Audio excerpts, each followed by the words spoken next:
Hi everyone, Lyn from Cavy Central. We've got a little visitor here today. Now this little guy has come into another rescue, which is Pocket Pet Sanctuary, and he's come down to see me for a little visit. You can see he's got some nasty wounds on his back. These wounds are taking time to heal. As you can see, there's quite a bit of tissue that's been removed there. And he tends to be backing himself into a corner and jumping around where he's knocking these wounds constantly. My thoughts on this little fellow are that he needs to be on his own temporarily, and this is to do with the sensitivity around this area.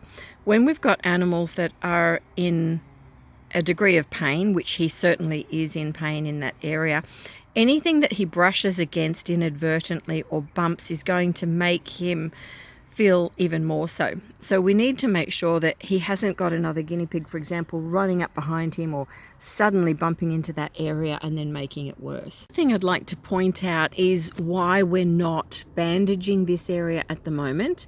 And he's actually under veterinary care, this boy, but it's to do with the fact that this needs to dry out. So it was very pus filled, and because of the tissue damage that's there, the air to it is actually helping with the healing at this point for him. So it may not always be that way, but certainly right now he needs a few days where that can continue to dry and to heal with regular betadine on the area.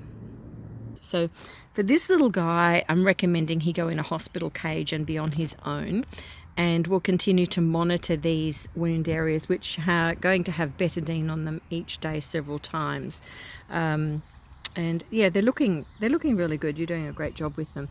There's a couple of little areas that we're going to take a closer look at now, but yeah, sometimes it is necessary for a guinea pig to be on their own, and this is one of those times because there's certainly a degree of pain involved in this area. He's quite young as well. He's not particularly, he's 10 months old, yeah. He's not particularly bonded with anyone at the moment, no. So we can keep him with others really close to him, around and nearby, but in terms of, you know, the benefit of his healing and making that as quick as possible, it will really help him. Okay, pop any questions down below and we'll talk with you later.